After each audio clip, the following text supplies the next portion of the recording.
اب دیکھیں میں تھوڑا سمجھاتا ہوا چلو، یہ بخاری شریف کی حدیث کتاب الجہاد کے اندر یہ حدیث مبارکہ موجود ہے۔ جنگ چل رہی ہے، کفار کی طرف سے ایک لڑنے والا حضور صلی اللہ علیہ وسلم کو شہید کرنے کی غرض سے تلوار نیام سے باہر نکال کر گھوڑے پر سوار ہے اور حضور صلی اللہ علیہ وسلم کے سامنے آ کر کھڑا ہو گیا۔ لیکن جیسے ہی حضور صلی اللہ علیہ وسلم کے رخ زیبا کو دیکھا اور نورانیت حضور کی دیکھی، وہیں رک گیا اور رک کر حضور صلی اللہ علیہ وسلم سے پوچھتا ہے من انت، آپ کون ہیں؟ میرے آقا صلی اللہ علیہ وسلم نے فرمایا میں محمد الرسول اللہ صلی اللہ علیہ وسلم۔ اس نے جب یہ سنا، پہچانتا نہیں تھا، دیکھا نہیں تھا، پہلی بار سامنے آمنا سامنا ہوا۔ جب حضور صلی اللہ علیہ وسلم نے اپنا تعارف کرایا تو اس نے برجستہ یہ سوال کیا، اے محمد صلی اللہ علیہ وسلم، اگر میں آپ پر ایمان لے آؤں تو مجھے آپ کس چیز کی گارنٹی دیں گے؟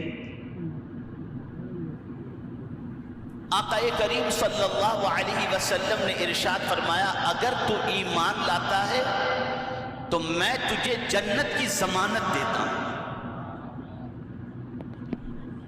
اس نے کہا کلمہ پڑھائیے۔ رسول اعظم صلی اللہ علیہ وسلم نے اسے کلمہ پڑھایا۔ وہ کلمہ پڑھ چکا، داخل اسلام ہو چکا، دل میں خیال پیدا ہوا کہ جس نبی کا کلمہ پڑھاؤں ذرا اتر کر ان کے قدموں کو چوم تو لوں۔ اس نیت سے وہ اپنے گھوڑے سے اترا۔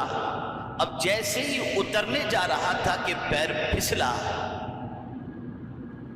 اور وہ زمین پر گرا، سر کے بل گرا اور گرتے ہی اس کی روح پرواز ہو گئی۔ اب میں آپ سے سوال پوچھتا ہوں، اس نے تو صرف کلمہ ہی پڑھا تھا نا؟ اس نے نماز پڑھی تھی، روزہ رکھا تھا، حج ادا کیا تھا، اللہ کے بارے میں کچھ جانتا تھا، قرآن کے بارے میں کچھ جانتا تھا۔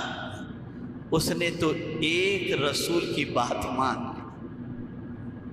مان لی اس نے، اور حضور صلی اللہ علیہ وسلم کو مان کر، حضور صلی اللہ علیہ وسلم کے پیغام کو مان کر اس نے کلمہ پڑھ لیا، دائرہ اسلام میں داخل ہو گیا، اور ہونے کے بعد وہ سرکار کے قدموں کو چومنے کے لیے جیسے ہی گھوڑے سے نیچے اتر رہا تھا کہ وہ نیچے گرا، اور گرنے کے بعد اس کی روح پرواز کر گئی۔ اب اس کا مقام سنیے، اس کا مرتبہ سنیے۔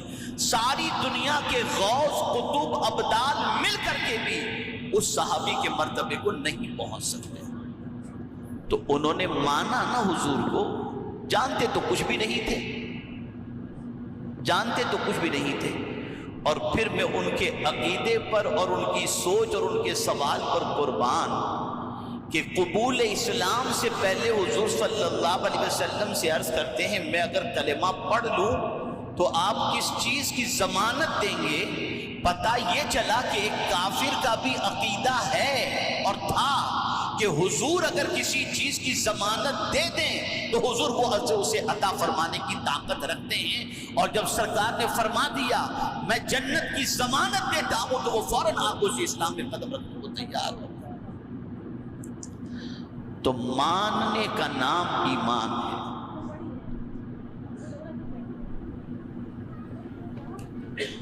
یاد رکھیں اور اچھی طریقے سے یاد رکھیں، 3 الفاظ استعمال کیے جاتے ہیں: امن، امان اور امانت۔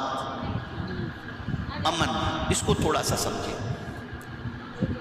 اللہ عز و جل نے قرآن مقدس میں مسجد حرام سے متعلق فرمایا وَمَن دَخَلَهُ كَانَ آمِنًا، جو اس میں داخل ہو گیا اس نے امن پا لیا۔ اسی لیے مسجد حرام کے اندر شکار کرنا، مسجد حرام کے اندر قتال و جدال کرنا، جھگڑا کرنا، یہ سب منع ہے۔ ایک بار جو داخل ہو گیا، قرآن کہتا ہے اسے امن داخل ہو گیا، اسے امن حاصل ہو گیا۔ یہ قرآن مقدس نے امن کے بارے میں فرمایا وَمَنْ دَخَلَهُ كَانَ آمِنًا۔ ویڈیو کیسی لگی کمنٹ میں ضرور بتائیں، اور ویڈیو کو لائک اور شیئر کریں، اور ہمارے چینل کو سبسکرائب کریں۔